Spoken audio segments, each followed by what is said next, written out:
Come on downstairs. We have gotten week 1 out of the way. It was our bye week. And now Coach Pringle's team is getting ready to take on the Florida Gators in week number 2 on the road at the Swamp. In this episode, we're going to take a quick look at the Ncaa Leaders, followed up by a Florida Gators preview, and then we'll preview some of the other games in the Ncaa in week number 2. Let's look at the Ncaa Leaders, though, here quickly. Passing yards per game. Tua Tagovailoa is your leader with 509 yards in his game against Virginia Tech. Ryan Willis of Virginia Tech is in 3rd. Cole McDonald from Hawaii is in 4th with 361. Jake Fromm, 349. So some familiar names. Tommy DeVito had 347 against Penn State. Woody Barrett for Kent State at 316. Sean Clifford for Penn State had 308. Bo Nix of Auburn, 302. And Kellen Mond with 290. The junior from Texas A&M, all right, rushing yards per game. Jamar Jefferson of Oregon State, 233 yards in Oregon State's season opener. Cade Carney of Wake Forest, he's a bowling ball of a running back, had 200 yards in Wake Forest's opener. Jonathan Ward of Central Michigan rolled up 190 against the Michigan defense. Andrew Clare of Bowling Green had 173 against Tulsa. Michael Warren of Cincinnati had 167. Sheldon Croney of Iowa State had 167. Brady White, the quarterback of Memphis, had 163 against, I can't remember who Memphis played. Anyway, Jonathan Taylor of Wisconsin, 151. And Salvin Ahmed from Washington in there as well. All right, receiving yards. Cedric Byrd had 198 receiving yards against USC for Hawaii. Tyler Davis from Georgia Tech, a team that hardly ever passes, had 9 catches for 188 yards. Jalen Waddle of Alabama. Amon-Ra St. Brown of USC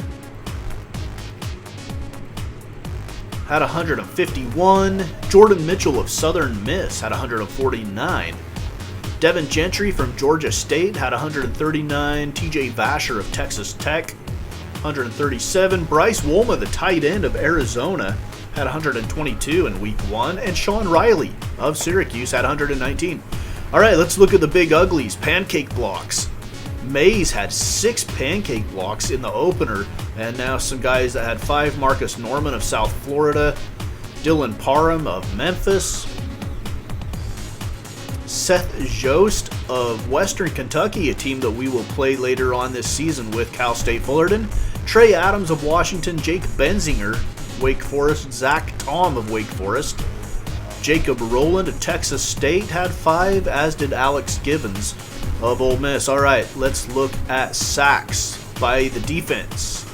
Aiden Hutchinson of Michigan had 4 sacks against Central Michigan. TJ Carter of Kentucky had 3 in week 1. Marlon Tuipulotu of USC had 3 against Hawaii. Steve Leggett had 3 for Florida Atlantic against Miami. Cheatham had 2.5, Sterling 2.5, Zion Hill 2.5 for Louisiana. Beckett had 2, Rector 2, and Loudermilk had 2 for Wisconsin.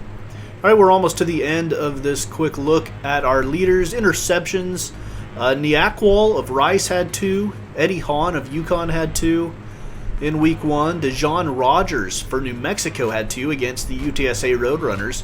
Parnell Motley of Oklahoma had 2. Hakeem Bailey of West Virginia had 2. And the only other player in the country to have 2 picks was B.J. Williamson of Louisiana Tech. All right, guys, let's take a look now at the Florida Gators. They are ranked number 7 in the country here in week number 2. They are 1-0, averaging 88,548 in attendance for their opener against Toledo. They have 3 national championships on their resume, the last one in 2008 with Tim Tebow. Conference championships, they have 8.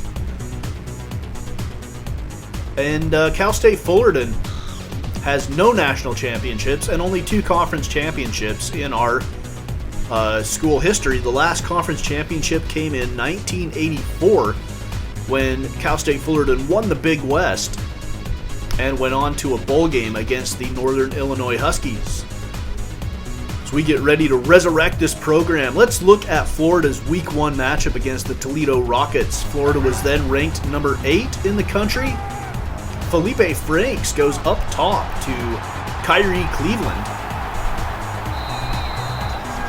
to put Florida up 14-6. Ncaa Cleveland is the deep threat. We'll get into some of the Florida players after this. Right before halftime, a huge play in what was an 11-point game. 2 seconds on the clock. Looked like Florida was just trying to run the clock out and get to halftime, but they break one on the ground to make it 31-13.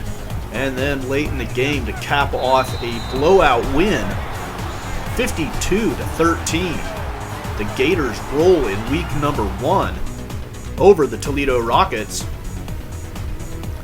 And now they have Cal State Fullerton in week number 2. Let's look at the Florida schedule here and see what we think of it. So they open up with Toledo, then they play us, they host Tennessee, then they play their first road game at Kentucky. They only have 4 road games the entire season, at Kentucky in week 6 at LSU, and then at Missouri and at South Carolina. So they have 8 home games and 4 road games. A huge home game against Georgia, and then a home game against Florida State to finish off the season. Do they have a chance at making the national championship? I think they do. I think Florida does have a chance. Let's look at their leaders after week number 1. Felipe Franks, 277 yards passing against Toledo, 2 touchdowns and an interception. Davis was their leading rusher, 147 yards, a 9.2 yard average, 2 touchdowns on the day, including that long touchdown before halftime. And Ncaa Cleveland, 3 catches for 103 yards and 1 touchdown. Defensively, Steiner had 8 tackles, and they didn't have any picks against the Rockets of Toledo. And Ncaa had 1 sack for Florida. We don't have any player stats yet. Obviously, we haven't played. So let's look at some of the players for the Florida Gators. First off, C.J. Henderson. He is an All-American cornerback, first team All-American caliber. He is the fastest player on the field at all times. He is equally as good at man coverage as he is at zone. Very good play recognition. Some of his weaknesses, though, is he's susceptible to getting hurt and not a great block shedder, which you don't really have to be as a cornerback. But he's going to lock down one half of the field, and we probably won't test him. Ncaa Cleveland, number 89, wide receiver. Strength, speed, acceleration, jumping. He's pretty slippery after a catch, and he can run for days. But he's the fastest player, fastest receiver on the team for Florida. He's going to be their deep threat. Some of his weaknesses are his release, not a great catcher in traffic, and not great route running, but he can run straight down the field and beat people. Quarterback Marco Wilson, number 3. He's significant because we're not going to challenge C.J. Henderson very much, so we might go at Marco Wilson, who is just a sophomore. His strengths are speed, acceleration. His awareness is getting better. He can play every snap. He's a great rundown tackler. Weaknesses are block shedding. He doesn't have good hands, and he needs to get stronger, which he will do with 2 more years of experience. Felipe Franks, their quarterback, a redshirt junior. His strengths are experience. He's got a cannon of an arm, a good handle of the offense. He's agile and elusive in the pocket. He's a durable quarterback. Some of his weaknesses is he's not the most accurate passer, can be fumble prone, and he doesn't break tackles running the football, which he really doesn't need to with all the weapons he has around him. So that is Felipe Franks, the quarterback for the Florida Gators. Van Jefferson, probably the most reliable target for Felipe Franks. He's got great hands, a very good route runner, a very good yards after catch receiver, and he loves the middle. He is not afraid of taking hits, so he's more of the possession guy. His weaknesses are he has only above average speed. He's a little bit loose with the football, and he doesn't high point the ball well. That's number 12, Van Jefferson. LaMichael Perrine, a senior running back. Great all-around back. He's fast, but he doesn't have that extra gear. He doesn't fumble. He has good vision. Stiff arm is his best move. Weaknesses, he's not a great blocking back. Doesn't make many people miss in open field, and he doesn't finish runs with power. But he is all around their best back. In a team that they'll throw the ball mostly. Adam Schuler, On the defensive side of things, the right end, he's a senior, number 88. He finishes tackles, solid against the pass and the run, a good block shedder, can power tackles into the backfield. Strongest lineman on the team. His weaknesses is he won't run down backs from behind down the line of scrimmage. Finesse moves need refining, and he won't bat many balls down at the line of scrimmage. Doesn't have that athletic ability. As we look at the Florida Gators, they come in as a 35.5 point favorite. You guys think that we'll cover the spread against Florida in this one? Cal State Fullerton Titans Dynasty Week 2 preview. Guys, it was a kind of a not a good week for other games outside of ours. Kind of a stinker of a week. Notre Dame and Michigan was obviously the best game. Both teams are 1-0. Notre Dame's ranked number 8. Michigan is ranked number 6.